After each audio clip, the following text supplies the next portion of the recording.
Okay, good evening, everybody. My name's Douglas Anderson. It's a pleasure to chair this evening's sessional meeting. We have an exciting kind of stock take, I kind of take it as this wonderful paper that's been prepared by the Actuarial Research Centre in reviewing how the longevity risk transfer market has developed over the last 10 years. The paper is a really rich resource. If you've not already read it, you're going to get a fantastic number of insights into the paper from Andrew and from David's presentation in a few minutes. For me personally, I've worked in this market for the last 10 years. It's a terrifically exciting, innovative place to be in. And it's great to, one kind of reflects all the, or one kind of forgets all of the little kind of milestones that have been passed over the last 10 years. So I think this is a really, really useful thing. It's also perhaps worth reminding ourselves that the UK leads the world in this stuff, and that there are several countries who are now trying to mimic the UK in developing expertise in longevity risk trading. And it's also, I think, useful as we kind of think about the importance of tonight's subject to think about the immense amount of pension-type risk, which obviously includes longevity risk, which is likely to be transferred from defined benefit pension schemes to insurance companies. There have been several commentators who've been talking about 2018 as being a record year for the volume of risk transfer, with figures of around £30 billion being talked about this year. So that's potentially 100% more than in 2017. And there's long been talked about participation from the capital market. So to date, the majority of the longevity risk transfer activity has taken place between insurance companies. The paper gives really good attention to the capital markets activity, which perhaps is somewhat less obvious than the reinsurance activity. And it also kind of nicely highlights a lot of the barriers that are progressively being overtaken as the market develops. Anyway, I believe that tonight what we're going to have to stimulate the discussion, and we hope that there's going to be plenty of time for discussion on this important topic, is a kind of two-hander between David Blake and Andrew Cairns. And I'm sure that David and Andrew are well known to the majority of the audience. And I have lots of biography here, which you can find on your LinkedIn account here. But suffice to say is that Andrew's the Scottish one, and David is the English one. Andrew here is it works for Watt University here in Edinburgh, and David for CAS in the City of London. So, who's going to kick off tonight? Over to you, Andrew. Thank you very much. And my job is really to kind of keep this broadly to time.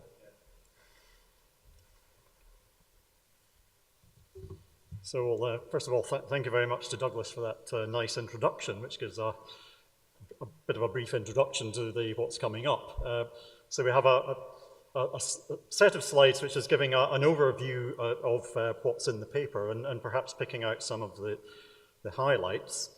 But before we actually start to talk about the paper proper, just a bit of a wider picture of where does this paper fit into a sort of wider project. So we have the Actuarial Research Centre of the actuarial profession in the UK, and the ARC, as it's called, it's funding some major commissioned research projects, of which this is one, and it's also aiming to develop a sort of wider international network of researchers, and particularly with the aim of particularly focusing on research, which is a genuine collaboration between academics and practitioners, and with that in mind, focusing on problems which are of a very practical nature, which are mostly motivated by people in industry. So our particular research program, it's 4 years running up to 2020, which also has significant funding from North America.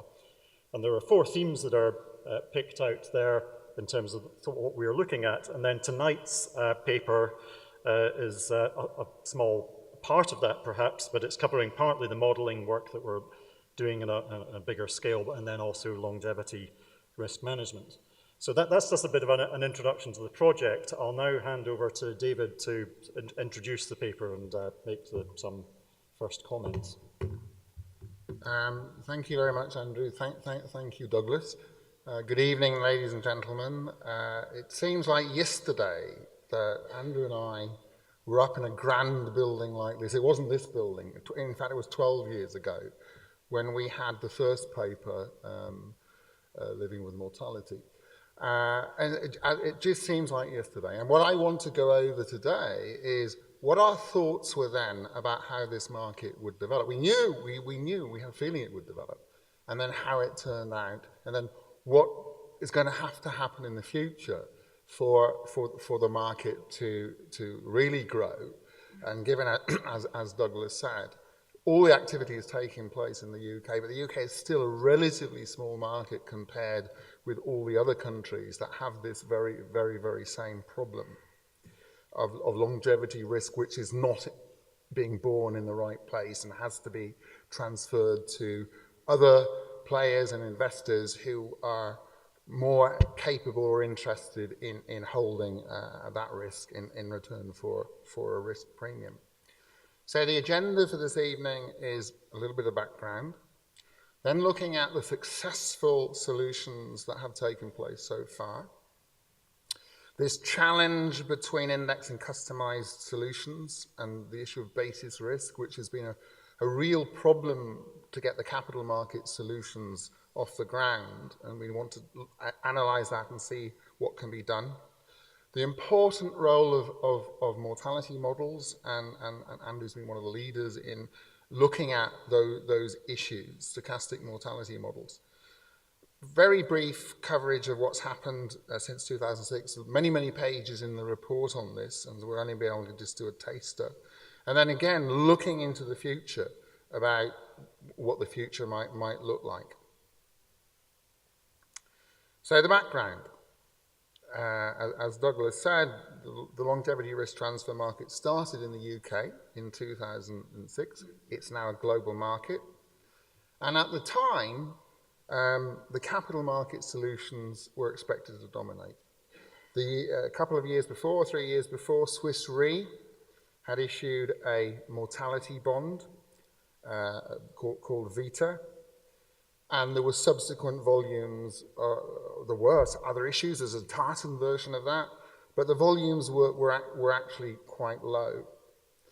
And then in 2008, 2004, European Investment Bank and BNP Paribas announced the issue of a longevity bond. And that was actually based very closely on a paper that Billy Burrows and I wrote and published in the Journal of Risk Insurance in 2001. So we thought, this is it. The market is going to really, really take off. But there was no interest amongst pension plans to buy this bond, and the bond was never launched. And since then, it was insurance-based solutions that dominated. Now, after the event, you think, yes, it was actually much more sensible that the insurance companies got in and started to look and solve that problem. But are we going to argue that there isn't enough capacity in the insurance industry to deal with all the global longevity risks that's out there? So the two questions are, why was it that the insurance solutions dominated? And then how long can this continue? And the other issue was in 2004, that EIB longevity bond, it prompted me to hold the first longevity risk conference in London at Cass Business School. And we're now on the most recent one was the 13th conference, and Douglas, there we're delighted to see Douglas in Taiwan talk at that conference. And it's a conference in which academics and practitioners get together and try and learn from each other, as you will know. We're hoping that you will come to future conferences as well. The next one's going to be in Amsterdam in September. So the first thing is to quantify the size of the market. The market is really quite enormous. If you take into account the public commitments, the state commitments, the private sector commitments in terms of pension liabilities globally, estimates of between 60 and 80 trillion. If you narrow that down just to look at corporate holdings of this risk, obviously the US is the biggest, 14 trillion, the UK, $2.6 trillion, Australia, Canada, Holland, and so on. These are huge amounts of quantifiable risk on corporate balance sheets, and these companies simply not able to manage this risk. And that's partly because you actuaries told them it was a deterministic risk, it was a fixed known risk. Your mortality tables were only updated once every 10 years, and they were suddenly shocked to find it wasn't a fixed deterministic risk at all. It was a growing risk with a trend in it that wasn't anticipated. But at the moment, only the UK, US, Canada, and Holland have the conditions for a longevity risk transfer market to develop. These conditions include low interest rates. We know that these low interest rates have had the effect of telescoping the liabilities in pension plans. Inflation, at least in the UK and Holland, is another cause of the increase in those liabilities. The frequent updating now by the actuarial profession of longevity protections, the introduction of market consistent valuation methods, and increased accounting transparency of pension assets and liabilities on balance sheet. And it's clearly that's affecting stock prices. The increase in the deficit is affecting the stock price. So it's affecting it's affecting shareholders, and it's affecting whether money will go into increasing investment in companies so that younger workers can actually have the kind of salaries and have the equipment to do jobs in companies, or will all the money go to reducing the deficit? And now, as we've seen, increased powers by the regulator. So who are the stakeholders in this market? This is a figure that we've used over many years. So we got on potential buyers of longevity risk protection on the left-hand side, potential sellers of longevity risk protection on the right-hand side, the defined benefit plans exposed to longevity risk, they're going to be the buyers. Annuity providers are also exposed. They could be providers, but they could also write protection to gain exposure to longevity risk if they want to do so.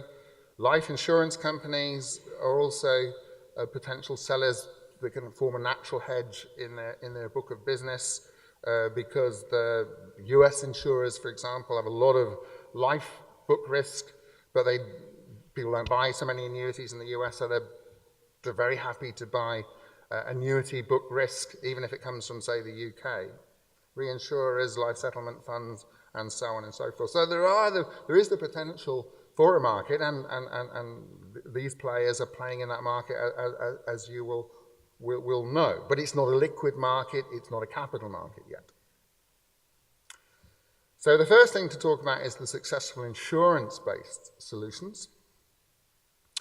These can be classified as customized indemnification solutions. And that's because the insurer fully indemnifies the hedger against its specific risk exposure.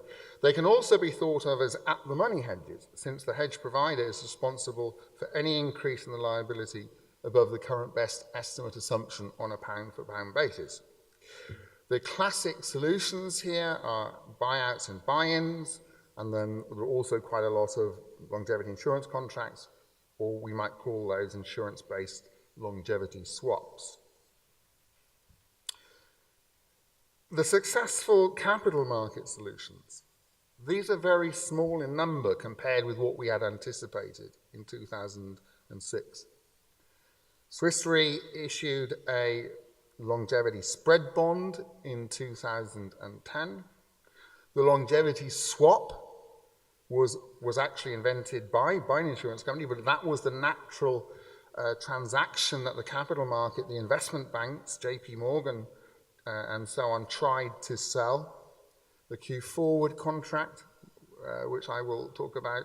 And then more recently, what has been successful is the tail risk protection in the form of longevity bull call spreads, and Andrew will discuss some examples of that later on. But the key feature of these solutions is that they're indexed rather than customized solutions. And that itself has caused problems because the trustees didn't understand what index-based solutions were. They didn't like this idea of basis risk. They wanted a solution that removed the problem entirely from their book of business. And even if potentially these are cheaper and more liquid, the trustees at the time, in 2006, 2007, just weren't attracted to this kind of solution. They didn't understand this kind of solution at all well. So here is one of the classic simplest forms of solution. Only one or two of these have been issued. The Q forward or mortality forward contract, a very simple swap structure between the pension plan, a fixed for floating transaction, very similar to an interest rate swap or a currency swap in its structure.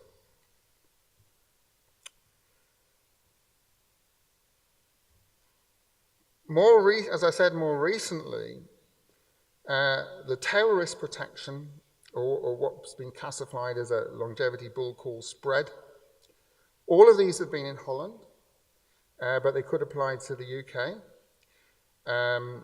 5 of them to date.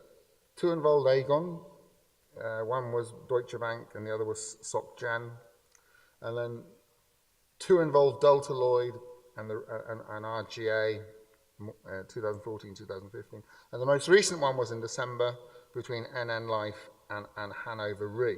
And I'm now going to hand over to Andrew to describe that particular deal. Thank you. So we've got a few more slides on this particular case, and the Soc Gen deal is quite similar in many respects to the other transactions in the Netherlands. But it's perhaps less familiar to the people in the audience tonight compared to some of the other deals that David's talked about, like longevity swaps. So with the Soc Gen deal, a particular difference compared to most of the activity in the UK is that these deals are focused on insurers themselves wanting to hedge their own exposure to longevity risks, whereas a lot of the UK transactions are pension plans, and later on in the presentation, we'll talk about what the differences might be between pension plans and insurers in terms of what type of longevity management they want to do.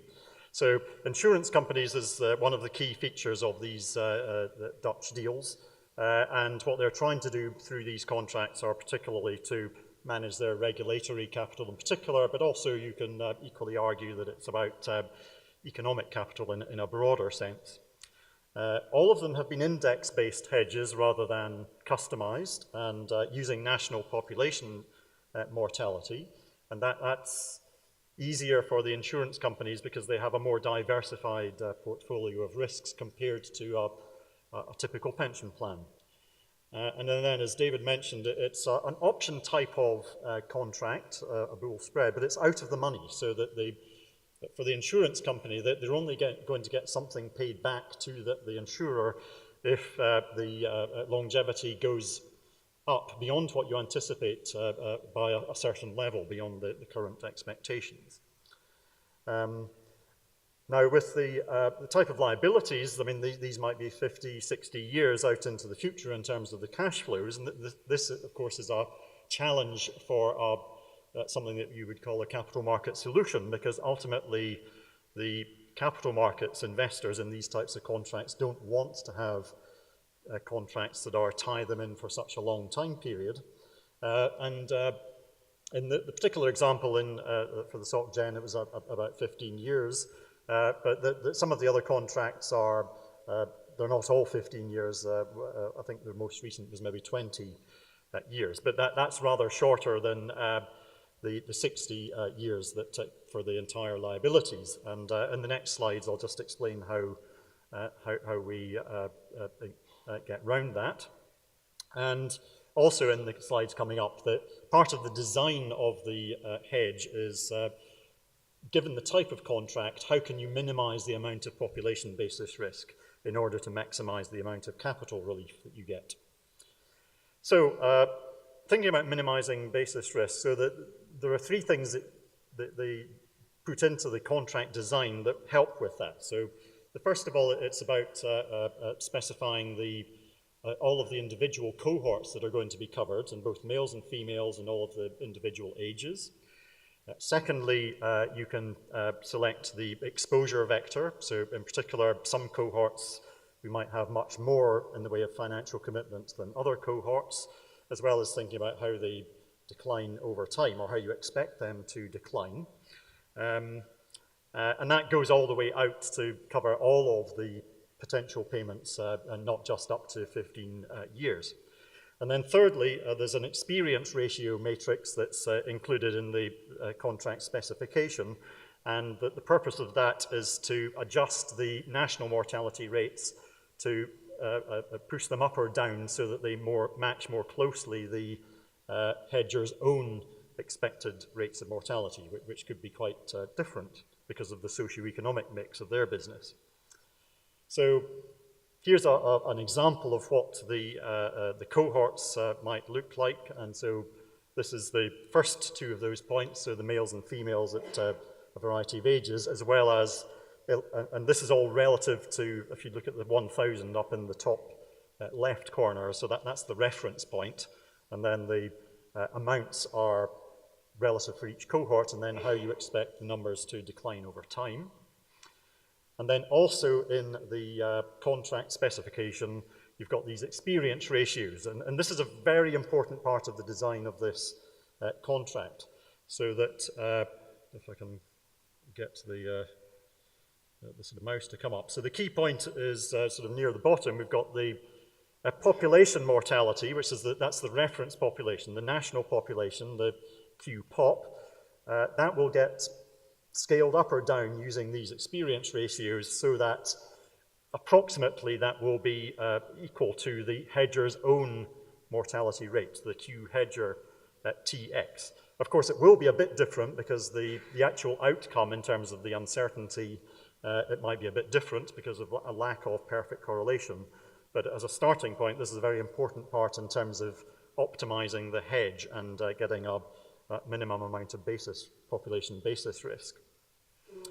And after you've adjusted the mortality rates, then you calculate this so-called synthetic survivorship rates, and with the experience ratios put in place, then the survivorship will decline at approximately the same rate as the hedger's own survivorship function for the individual cohorts.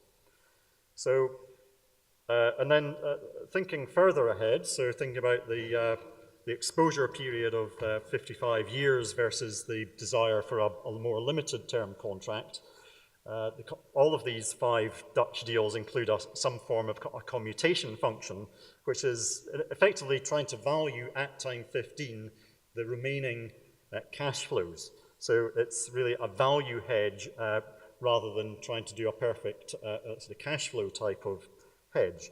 And this is achieved through a combination of factors. So in particular, you are using the actual population mortality experience over the first 15 years of the contract, and then the remaining cash flows, the remaining exposure is calculated. So there's a valuation which is done by using a recalibrated projection model, and that is using the mortality experience that you've had up over that first 15-year period. Now that reparameterization, that's a very important part of thinking about, well, how would things work in practice? So in practice, you have more data, you will recalibrate your model. So, but of course, for the contract itself, the way that you do that has to be specified in the contract right at the outset, rather than leave it for 15 years and then have some negotiation, which would certainly fail. So at the outset, you have to select the model and also the initial parameterization. Then there's an objective process that's well documented for updating the parameters when you have the extra data. And then you carry out that reparameterization of that model. So you're following the prescribed procedures and including the model itself that you will use for forecasting mortality, whatever that model might be. And of course, the most importantly, it's incorporating that 15 years worth of extra mortality data. And then ultimately, you're using the forecast that you get at that time to calculate the present value of the remaining exposure. So this graph just gives a taster of that, so that this would be the mortality rates relative to some starting point. So on the, let's see if I can again get to the mouse up. Where's that gone? Right, so we've got the historical mortality covering the first years up to, in this case, 2014. We've then got the 15-year exposure period for the contract.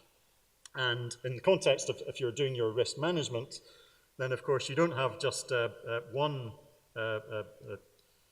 sample path here, but there are many possible outcomes of what could happen over the next 15 years. And that there are, again, different ways to doing that, but stochastic modeling is one approach. And then for each one of those outcomes that we have over here, there's then, after the recalibration of the model, you then have a single projection based on the combination of the historical and the 15-year risk period. So for each one of the sort of lumpy bits in the middle, you have a rather smoother forecast, but each one of those longer-term projections is reflecting what happened in that 15-year risk period. So coming back to the contract, so it was an out-of-the-money contract based on these future mortality outcomes. There are two strike prices. There's an attachment point and an exhaustion point, and these are normally specified with reference to the distribution of what you simulate as being the final index values. And for example, you might choose the attachment point to be the 75% quantile and the exhaustion point to be the 95% quantile. So you're sort of covered in terms of the risks in that particular slice of the distribution. And then, as I've said, I'll sort of go quickly over this slide again. So it's the actual mortality experience that goes into the final index value, commutation calculation, and it includes the base table at that 15-year horizon, as well as mortality improvement rates after that. So it's base table plus improvement rates that gives you the commutation calculation. And then given that, the distribution of that, there's a process of reflection, you could say, or negotiation between the hedger and the provider of the hedge, in which they're really trying to optimize the balance between the hedger's capital relief on the one hand and the price of the option. And in the example where we're showing some of the graphical examples that coming from Michelson and Mulholland's paper, there's a best estimate of the longevity liability, 1 billion. And this is based on not a one-year horizon in terms of 99% confidence, it's a longer term horizon, so that the 1.2 billion is the quantile at the 15-year horizon. So that's what they're trying to hedge, and at the moment, without a hedge in place, they would have 200 million pounds of dollars of economic capital that was needed. So to think about that then, so they then put a hedge in place. There's with an attachment point of 1.1 billion, exhaustion point of 1.2 billion, just for example. So there's a maximum payout of 100 million. So no payout at all up to if the liability turns out to be 1.1 or less than that. In between 1.1 and 1.2, the payout from the hedge provider gradually increases, and then it maxes out at 100 million if the actual liability at that 15-year horizon turns out to be more than 1.2 billion. So with this contract, in this example, you would get up to, but not necessarily 100 million. So, and the reason why you might get less than that 100 million, it would partly depend on the assessment or the impact of population basis risk, and we'll come back to that a bit later. But also a very important point that some companies in the Netherlands discovered a bit too late, was that it was actually a good idea to discuss what you were doing with the regulators early and get approval for the contract, and approval in terms of you will get capital relief, and this is how much relief you can claim. So here's a graphic that shows that. It comes from the Michelson and Mulholland paper, so don't blame me for the poor scaling on the axes. But we've got the 1.1 and 1.2, and it's that shaded area where that's where the hedge is beginning to pay off. And at 1.2 billion, you've got up to the maximum. So moving on now to more generally indexed versus customized hedges. So that was an example of an index-based hedge. And of course, there is a lot of debate about, particularly at the conferences that David organizes every year, a lot of debate about whether index-based hedges or customized hedges are better or worse for individual stakeholders. So there's a table in the paper with some further discussion where we talk about the advantages and disadvantages of each.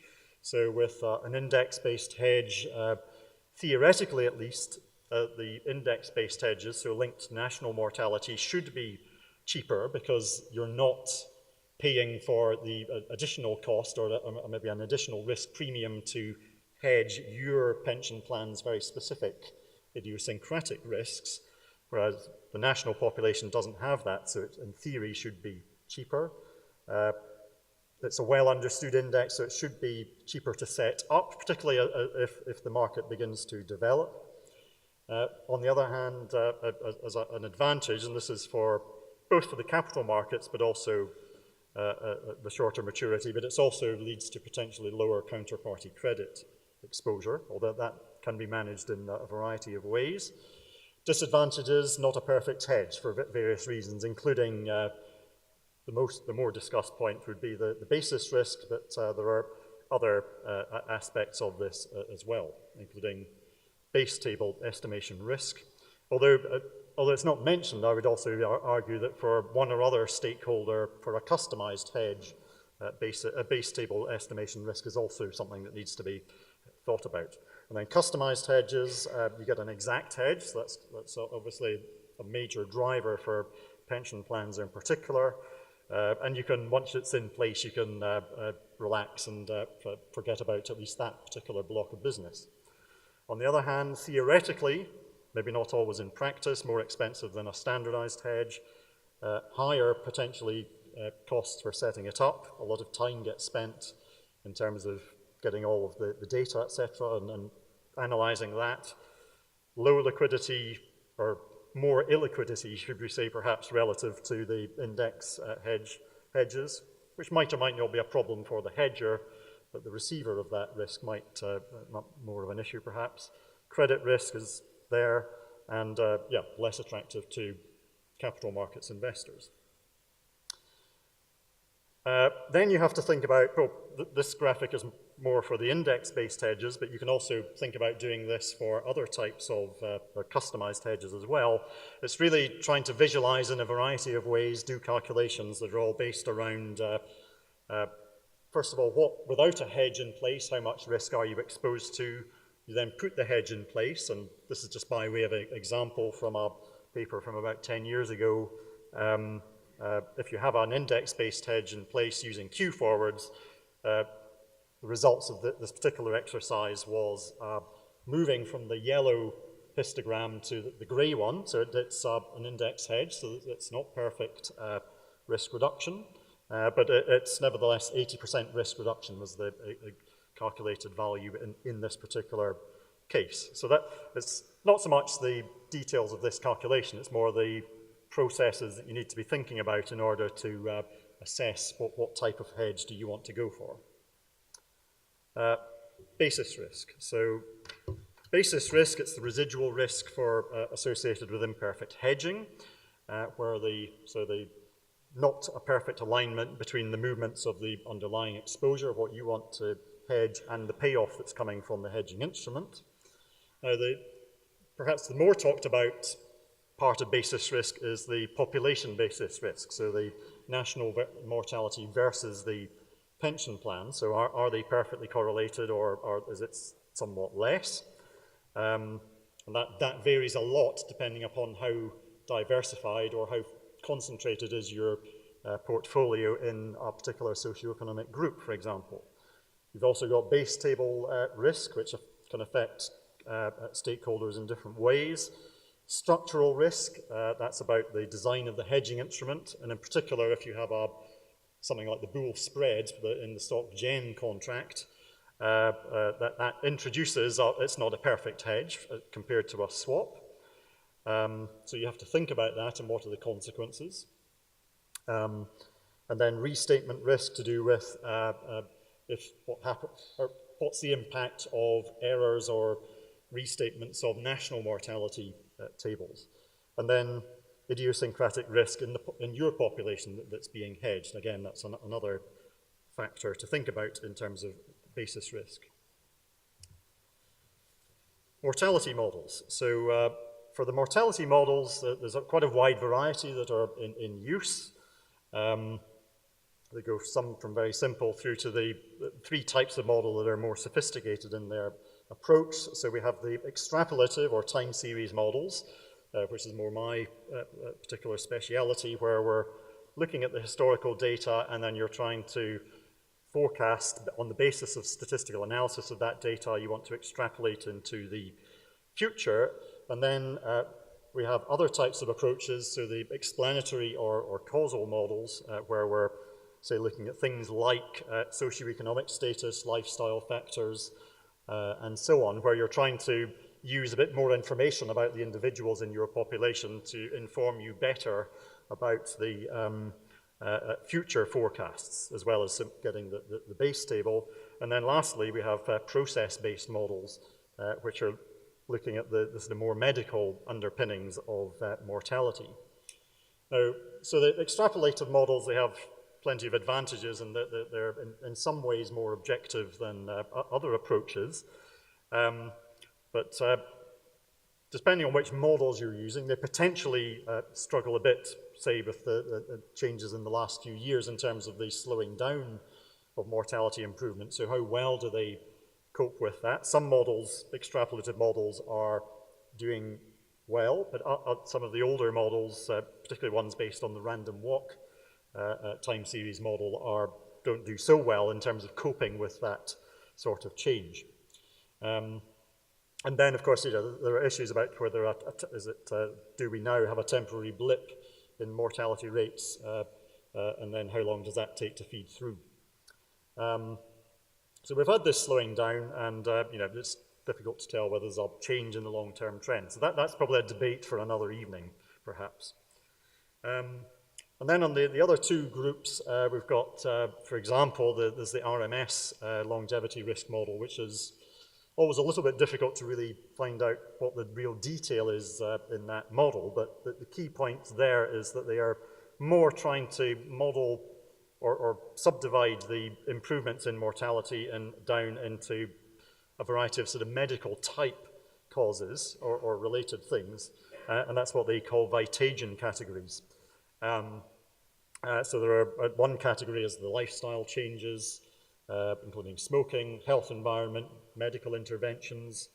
And then the more interesting ones looking far into the future are things like regenerative medicine, which is, you could, separating this from the last point, is more about the repair of the body, whereas the retarding of aging is more about just simply slowing down the aging process. And there's plenty of research that's going on in both of these last two topics, and there's not really been much in the way of historical medical mortality improvements for these last points, but it is at least plausible in the future that some of these research areas will bear fruit, and that they will have an impact on actuarial liabilities. And then more on the causal side of things, particularly socioeconomic, we have the Club Vita data, which is a very fantastic resource where we have a collection of a lot of data, which includes a lot of information about socioeconomic information about individuals, and then you can follow these individuals and see how the mortality rates vary according to different socioeconomic class. There are also other data sets which you can piece together from public sources, both in the UK and other countries, including Denmark in particular is one that I've spent a lot of time looking at. And the point of this is that through these causal factors, you can then, for different subgroups, you can do a more focused projection, but also try to look at all of the different groups at the same time and forecast them jointly into the future so that there is a consistency between these. And with the Club Vita data, they, for example, looked at smoking as a factor in addition. That's more commonly associated with the lower socioeconomic classes. On the other hand, their findings are that the malignant melanoma, skin cancer, is more commonly associated with the higher groups who are going off into the sun in the summer and not taking their sun cream with them. Other approaches, they're taking insights from medical sciences, improved data, and but also cause of death. So that's partly mentioned in the middle, but there are other studies that are also looking at cause of death in order to better inform not just what's happened in the past, but also what's maybe happening in the future. So, applications of mortality models. So, one application is to think about how do you determine the longevity risk premium.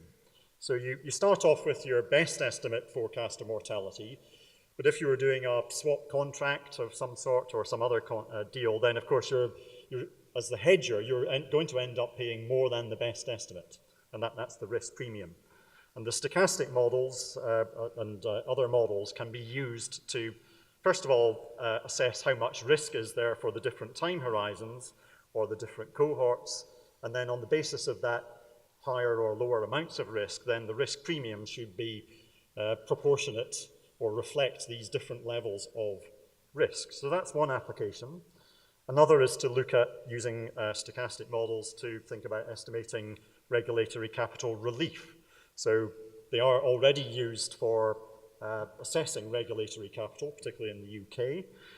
But then if you put a hedge in place as an insurer, you obviously have these discussions with the regulators and you want to know how much capital relief you can get as a result of that hedge. So the experiences that we have are particularly in the Netherlands rather than in the UK, but I think there are good lessons for us in the UK to learn, and we may hopefully see some transactions of this type with UK insurers. So the Dutch National Financial Regulator, they look at each case on a hedge on a case-by-case basis.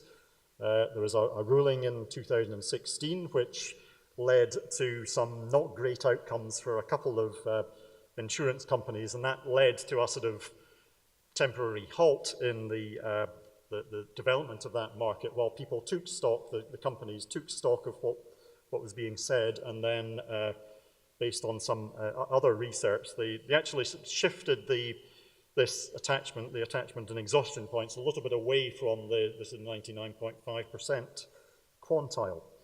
And so in particular, if you look at the deal done in November or December last year, the NN Life deal with Hanover Re, it addressed a lot of the problems, but it included early discussion with the regulator, and indeed they actually managed to get full capital relief relative to the amount of the size of the layer that was being covered.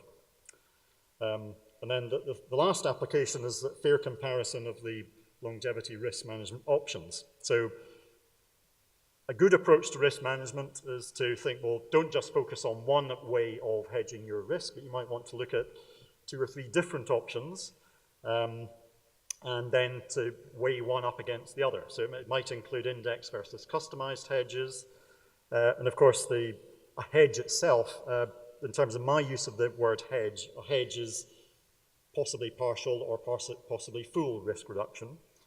But when you're comparing the results, you want to think about what is the metric? So what measure are you going to use to compare the different options?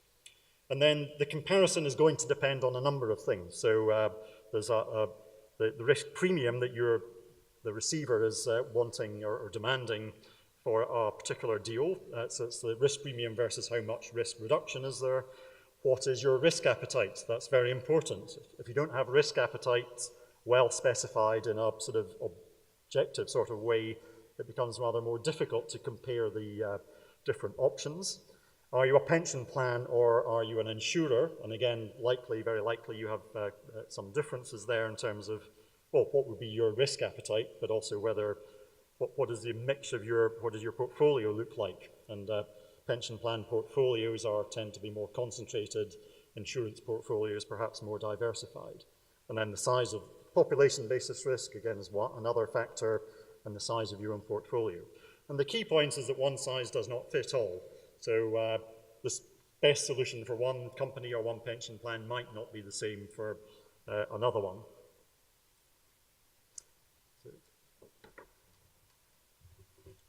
Thank you, Andrew.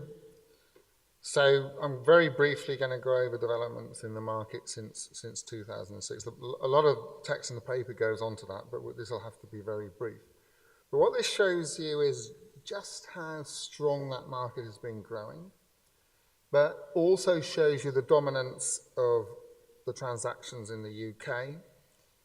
Over $100 billion of buy-ins and buyouts, $88 billion of swaps, and then you can see the US, which is a much bigger market, catching up quite rapidly, and then Canada as well is important.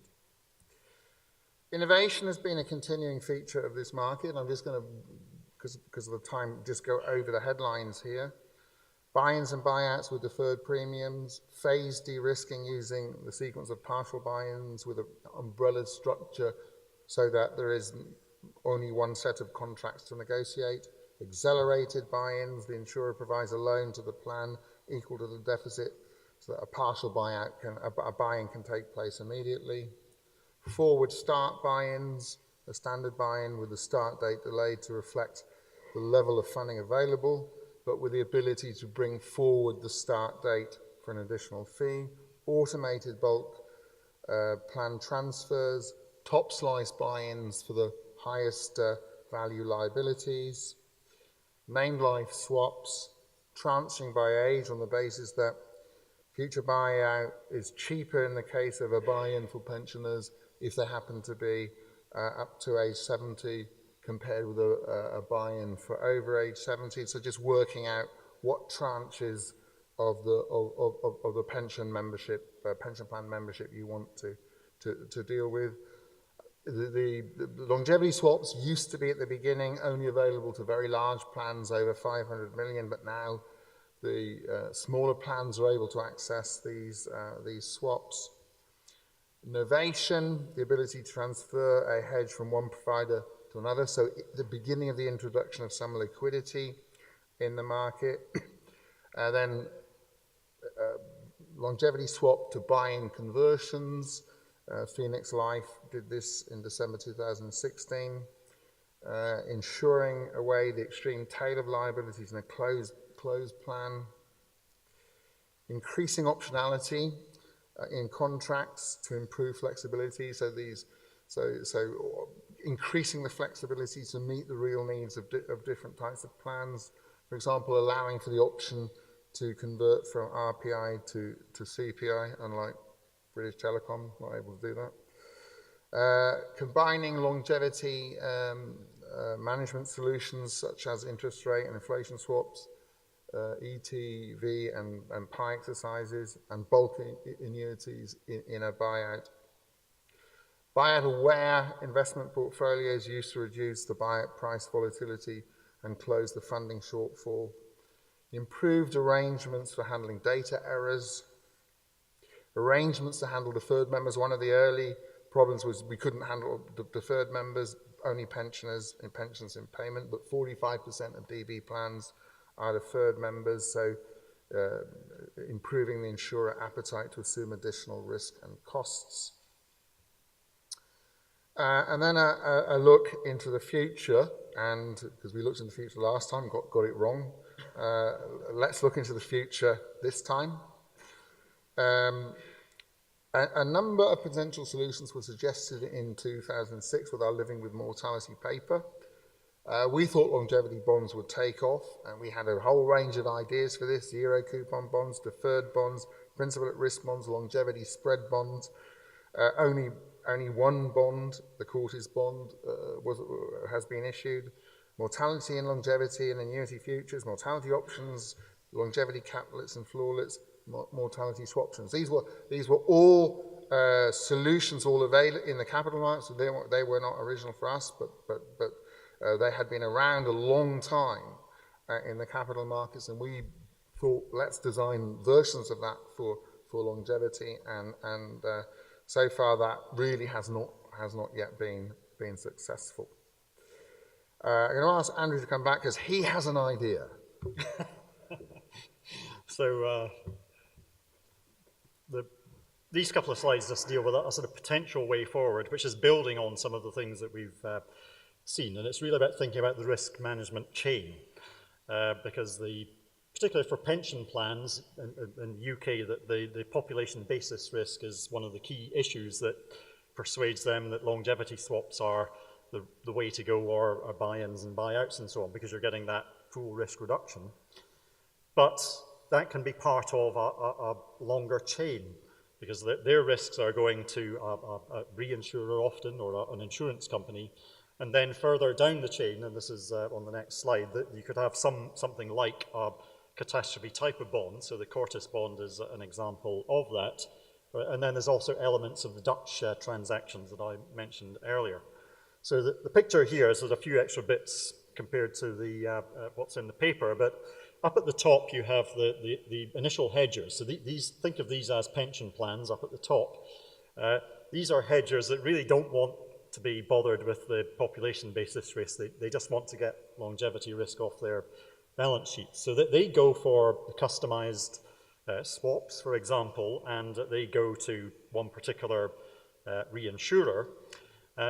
Now, the key point about the role of the reinsurer as part of this chain is that they do lots of these swaps, and they through the careful choice of who they deal with, they can much more easily get a sort of diversified set of liabilities. So they can have a sort of blue-collar pension plan offset by a white-collar pension plan, and get a rather better mix. And by doing that, they can end up with a portfolio that has a much higher correlation relative to the national population. And then that allows them to do something like that would look, and this is the sort of middle layer of the chain, would be a longevity-linked derivative payoff. So that bull spread contract, for example. But then that would be part of or interacting with something like a special purpose vehicle rather than, say, another reinsurer, because the purpose then is that the special purpose vehicle then acts as a conduit through to the wider capital markets. So on the one hand, you've got a bull spread option for the reinsurer, but the capital markets prefer a bond type of format, and catastrophe bonds have done quite well in the sort of non-life insurance market. So that's one example of where thinking about the bigger chain allows us more broadly to think there is a place for index-based transactions as well as customized transactions. Okay, thank you, Andrew, again. So the next idea, reinsurance sidecars, comes from one of our other co-authors, Amy Kessler from Prudential Financial. And that was announced at the Chicago conference we had at Longevity 12. So this is a financial structure to allow external investors to take on risk and benefit from the return on the specific books of insurance or reinsurance business.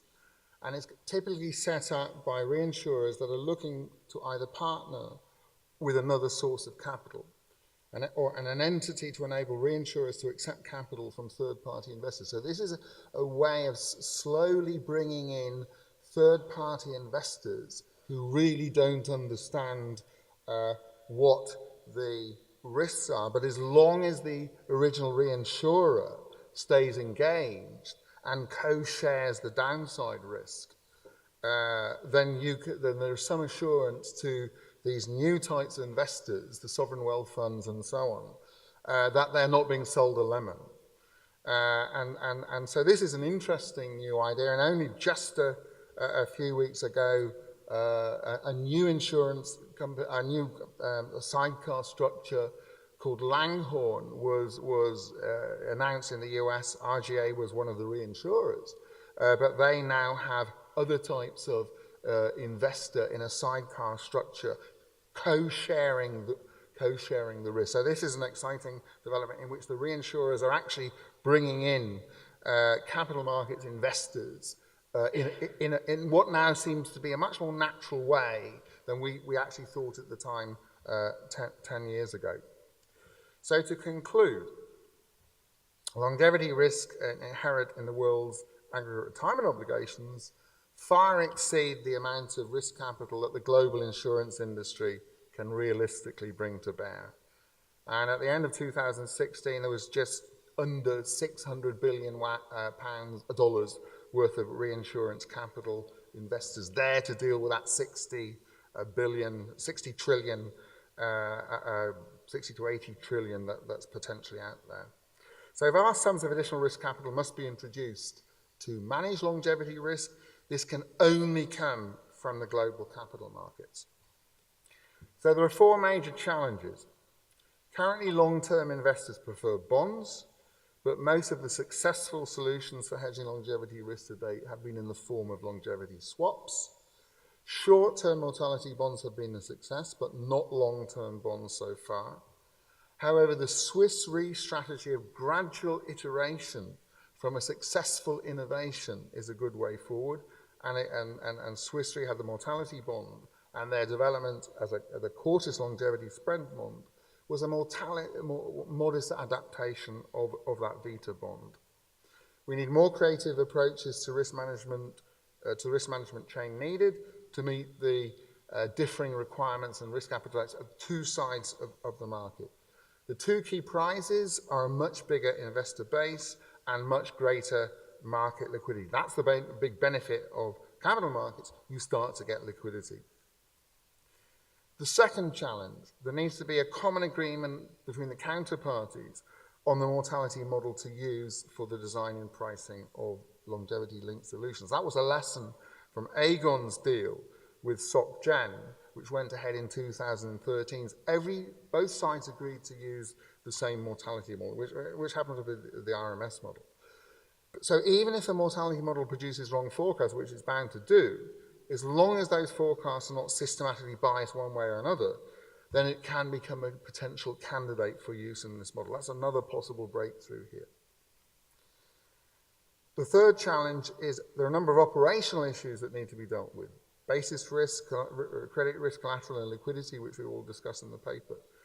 So that requires the market participants to work out the optimal trade-offs between, say, basis risk and liquidity on the one hand, and between credit risk and collateral on the other. And as Andrew said, the regulator needs to be involved right from the beginning in the negotiations over the deals. And the regulator must be willing to grant fair levels of regulatory capital relief for these index-based solutions. If they don't do that, then the capital markets won't start.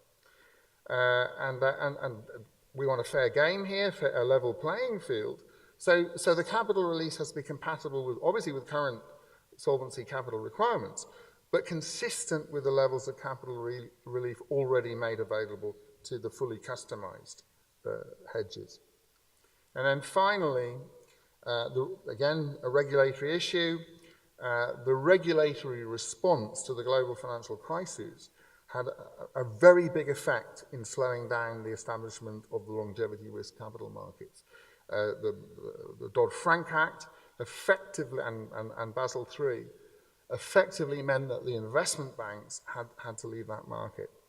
JP Morgan left the market. It was only investment banks like Goldman Sachs and Deutsche, which happened in the UK to have insurance subsidiaries, Rothsay and Abbey Life, that allowed those banks to actually remain in the market. But for different reasons, even those two banks have now left the market. So we have to deal with, long-dated illiquid credit exposure associated with longevity transactions, because that increases the capital requirement. So there are still lots of regulatory issues. Thankfully, the Dodd-Frank Act is being wound up. And so that helps, say, the US and investment banks possibly re-enter the market. So finally, these 4 challenges will need to be addressed for the next stage of the development of this market. But innovation has been an important feature of the market since 2006, and there's every reason to believe that this will continue as the different players in the industry seek to reduce costs, optimize capital, and manage risk. So thank you very much.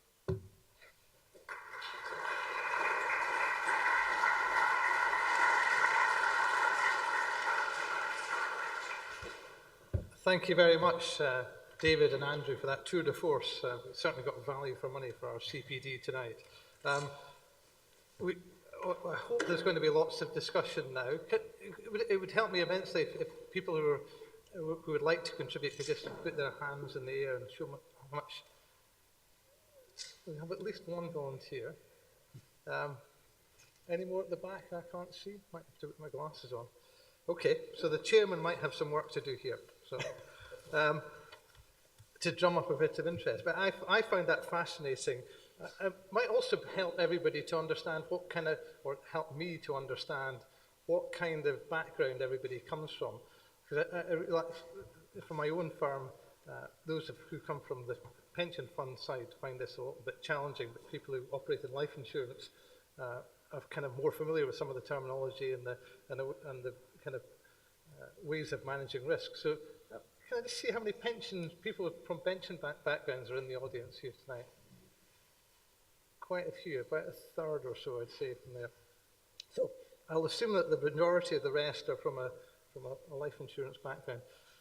I mean, it certainly helps me to understand when I'm engaging with people from a pension background to realise that in the risk transfer market that's now very active in the UK, virtually all the risk that's being taken on by the bulk annuity companies in the buy-in format, which is by far and away the most dominant type of transfer, virtually all of that is automatically longevity reinsured at the moment.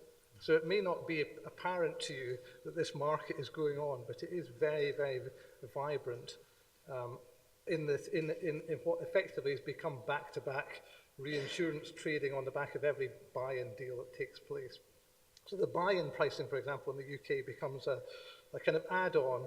The investment risk is kind of layered on top of the longevity price that is being provided by a longevity reinsurer typically. Just by the by, just in case that point hadn't been appreciated. So, Stephen Baxter, I could see all your hand up. Would you like to kick proceedings off? Remember to give your age, I think, or some kind of measure of your longevity in the actuarial profession, I think, Stephen, was required. Thank you, Douglas. Stephen Baxter, Hymas Robertson, qualified fellow, and I believe possibly within the 15-year requirement, and I'd have to double-check that one. Firstly, thank you to the authors for a fantastic tour de force of the last 10 years. For anyone who hasn't had a chance yet to read the paper, it's very detailed and illuminating and well worth the hour on your train journey, digesting much of the information that's in there. If I may, just a couple of observations on some of the challenges that the authors raise. Firstly, I think one of the major challenges you raise is going around the operational outlook for the index market. And within that, I think there's one milestone and one sort of gremlin we need to be alert to. The milestone is getting the PRA over the barrier of giving regulatory relief for a transaction without a material haircut, and it still to this day remains untested and unproven whether there'd be a haircut and the quantum of it. That said, I think as soon as it happens, that may well open the floodgates, because it is a major concern many in the industry have, is the extent to which we can achieve the PRA's acceptance of such transactions, and any comments the authors would have in that regard and things we can do to move that forward would be much appreciated. The other sort of gremlin on the operational side that's not often talked about is, of course, if we are to develop a liquid and traded index market, that suddenly makes longevity mark to market which doesn't necessarily sit very well in some of the current regulatory regimes for insurance company balance sheets. So I think that's another important, but again, surmountable operational hurdle that hopefully the authors can have some comments on. Looking forward more positively to the future, though, I'm personally very excited by the market. It strikes me one of the key attractiveness challenge you referred to in the paper is one of liquidity versus basis risk. How do we ensure a liquid market that means we can get capital markets interested versus removing the basis risk, which is the concern of capital relief and indeed much of the executives of insurance companies. To date, it's been suggested population-based indices, age groups, male and split by gender is the way to go. I do wonder, though, perhaps there might be an alternative balance to be struck, particularly when we bear in mind that 2/3 of most of the liabilities that will sit on any balance sheet are concentrated in just 1/3 of the population in terms of socioeconomic background. So perhaps there is some simple stratification that would overcome and close that gap in terms of basis risk. And with that in mind, I'm particularly worried about the modelling versus intuition paradigm. However much our stochastic models can demonstrate a perceived, a theoretical capital relief, there'll always be the perception of and the intuition of, are my policyholders quite the same as that population?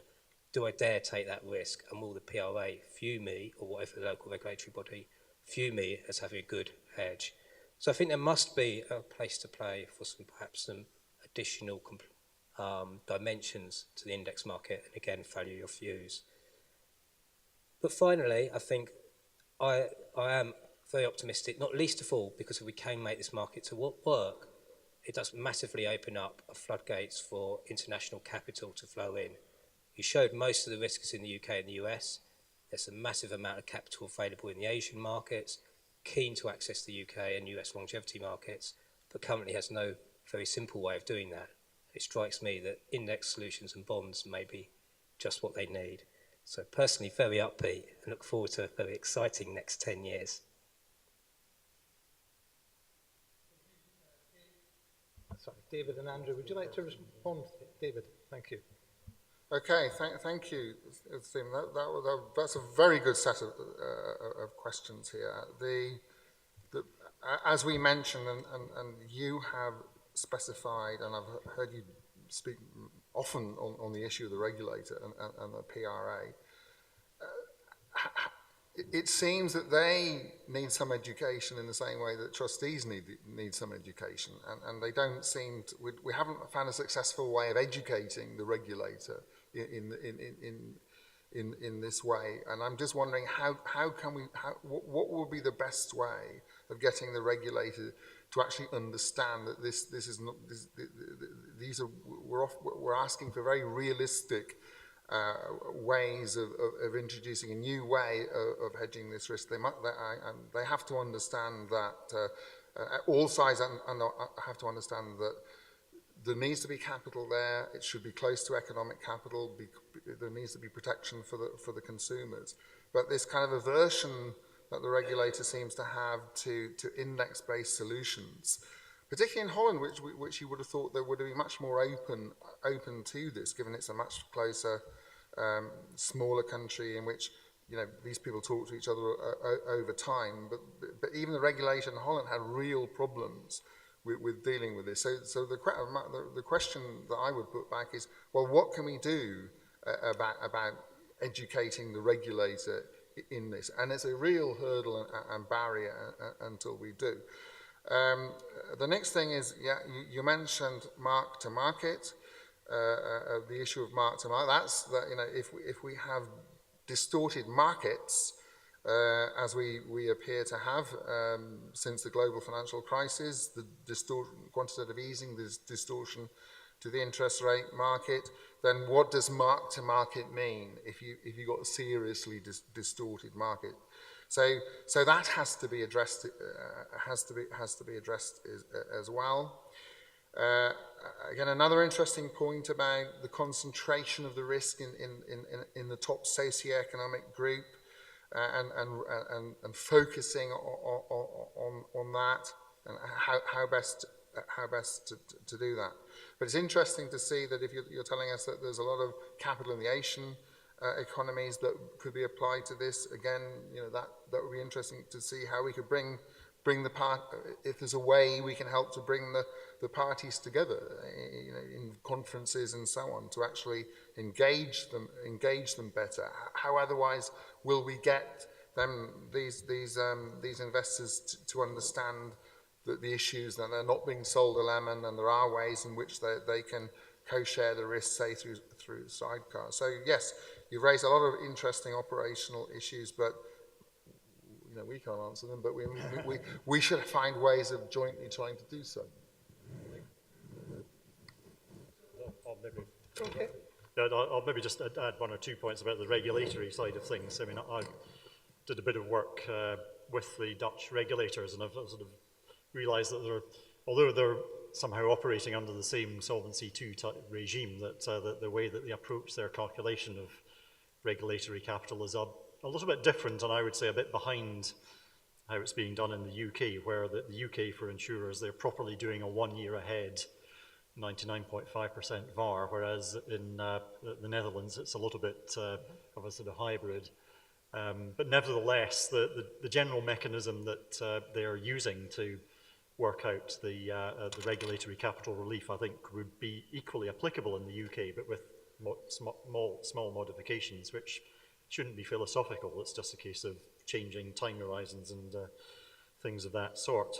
So I think there are lessons to be learned, but I think also, as you said, Stephen, that it needs an insurance company to go to the regulator and say, we're thinking about this, can we talk and discuss what can be done. And I think when we spoke to the regulator, did a session about just over a year ago, as far as I recall, they said, well, nobody's come to us with this type of suggestion at that time. So, and that might have changed, but I think that it does need the insurance companies to start thinking about that as a possibility. Thank you, Andrew. So, has that stimulated any more questions in the audience? Thank you. There's a microphone coming towards you. Must have been qualified. Been qualified for a few years, as our speakers will know. In fact, I think David Blake and myself were just talking about a paper we produced for the Journal of the Institute of Actuaries in the 1980s. But I was very struck to learn the other day that actually the expectation of life in America is actually falling. In America, because of the opiates and various other reasons, actually falling. So I wonder if there was any chance. I mean, I know we've all got used to longevity increasing every year, particularly in the UK, but the rate of improvement is actually slowed down. And so it's slowed down in the UK, and it's actually falling in America. I just wonder what you think the future might be. Although there may be, I mean, we're all expecting tremendous improvements in medicine and gene therapy and all the rest of it. But if they don't actually materialize, then I think falls in the UK, it'd be interesting. So I'll reply briefly to that. I mean, it's perhaps a little bit beyond the scope of tonight's paper, but it's as part of our wider research program. This is very much a topic that's high on our list of things to be looking at, and we're considering a lot of different countries and trying to see, well, what are the similarities and differences. So the US, Canada, Denmark, UK, all have their own idiosyncratic characteristics, and it's really when you go down into the socioeconomic groups, and the Club Vita analysis will also bear that out. I suspect that you can see quite big differences between the different groups. So a lot of the slowdown in the US, it's the lower sort of working class groups that are really causing that the part of the slowdown, whereas other wealthier groups are perhaps carrying on at a faster rate of improvement and not slowing down so much. And could I just add that you're just reflecting the debate amongst the demographers. You have Jay Olshansky on the one hand in the US base, who says that it definitely slowing down for the reasons that you've said. But on the other hand, you've got Jim Powell, who is saying there's no upper limit to life, and you've got Aubrey de Grey, who was saying that the first person to live to 1,000 is currently alive. That's longevity risk. Particularly environment. And just to add to that, I kind of also think it's very interesting that economists kind of look at a thing called the Gini coefficient as a measure of income inequality in different countries. But I kind of think of the Gini coefficient as a kind of leading indicator of longevity inequality, because you know, one follows the other. And I think so. We have to be very, very circumspect about interpreting these national population numbers that are very popular in newspapers because it's just a single number that they can digest. That it's a pretty good example of the flaw of averages of that one single national population number. Have we any more questions from the floor? The gentleman up in front row here, he's got a mic.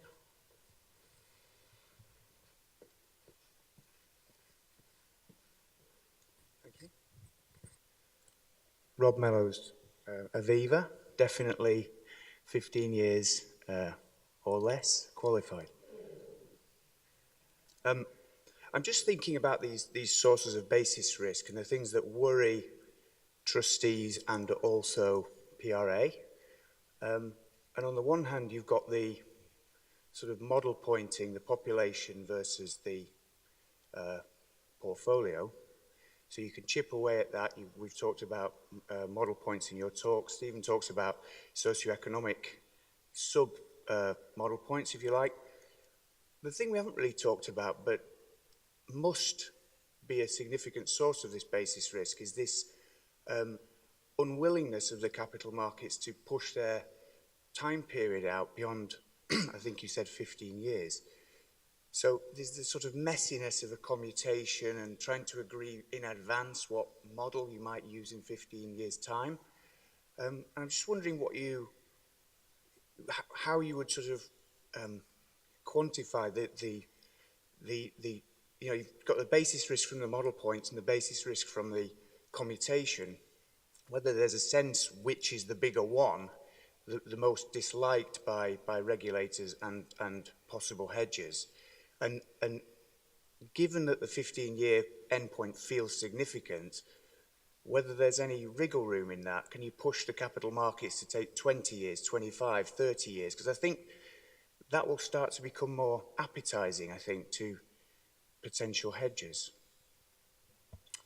So that's a very good question for us to be thinking about and regulators. So I think first of all, in terms of the time horizon, you'd probably actually be quite surprised about how good the 15-year maturity is at actually managing your exposure. But that's viewing the exposure to longevity risk as of now at time zero. So in other words, that what you would get at 15 years is very highly correlated with the ultimate runoff. So if you're looking at a runoff of the entire risk and looking at the present values today, then you get a very high correlation. Then the totally different approach is the 1-year approach with the regulators for Solvency II. And I think that's where you need to have that dialogue with the regulator early on in terms of, well, this is what we propose in terms of how the contract will work. And that's absolutely cast in stone. So there's no doubt about what the model will be. On the other hand, you also have to agree with the regulator is that for our own valuation purposes, that this is the model that we will use in 1 year's time. And if they agree that, or they agree an approach, then that is all you need, I would say, to get a decision on how much capital relief you should get. So I'm more optimistic about that. I mean, it's not a sort of perfect solution, but I think if we can get that agreement, and of course, you know, the way that Solvency II calculations get done is, I mean, there are a whole load of approximations in terms of what's going on, and that being able to agree that our model will be used in a year's time is, you know, one of those, perhaps.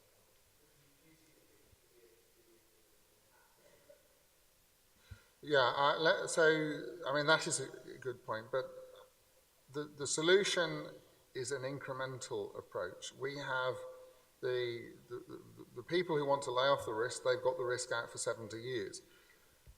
We've got investors, the initial group of investors that were approached were cat bond type of investors who were used to maturities of 2 or 3 years. So you've got to incrementally bring them along, and 15 years, and hedge funds, private equity investors, 15 years is a long time. But if you can try to do this incrementally, then, and you have, and it isn't a catastrophe, and the investors get roughly the return that they expected, the risk premium they expected, then you can incrementally move it out. It's going to be a slow process, but the investment banks at the very beginning realized this was going to be a very, very slow process. Unfortunately, they were driven out of the market, but they were planning to start with the cat bond investors, then bring in the sovereign wealth funds, incrementally but each stage you have to have success. You have to have a success. The market is a success. There is enough liquidity for people to move out if they want to move out, and then you incrementally try and push those maturity periods out. There's going to be no alternative to doing this incrementally. Thank you very much. I'm afraid that last exchange probably guaranteed you a prize, but one is not allowed to give away. Apparently, you have to wait for next time for the fantastic news about who's been successful or not. May I just kind of finish with a question for the authors of this exciting paper, and that's really, if we were to reconvene in 10 years' time, and maybe you could put your neck on the line and kind of just, in a few words, describe what you think the world will look like in 10 years' time. Okay. I'm the economist. I can forecast. Economist forecasts are always wrong, so it doesn't really matter. He's far more serious about his forecast. I think that if the insurance company supports something, it'll happen. So the sidecar proposition looks as though that will work. Academics can stand up and say, oh yeah, this is a great idea, do it. But it was the insurers over the last 10 years that made this market work. It wasn't the investment banks. The investment banks were too far away from the trustees. It was the insurers that understood the trustees much better and understood their needs, understood they need customized solutions, and they needed 100% indemnification, and they got a really successful market to going. It was naive of us to think that the capital markets would be able to do this from the start. It was the insurers that did it. But the insurers, as we said, there's not enough shareholder capacity out there for them to go on, to grow this market much further and much faster without additional investors. That still doesn't mean the investment banks can walk back in. It's the insurers that will control this, because they will be the ones that do the deals with the sovereign wealth funds and so on and so forth. So they're actually going to play the kind of role that the investment banks will otherwise play, but they're going to do it at their own pace and at their own needs. And I think the sidecar thing is potentially very, very interesting on that point. So I think that, yeah, there will be capital market investors, but it won't be the investment banks that are successful here. It will be the insurers and the reinsurers that do this. Yeah.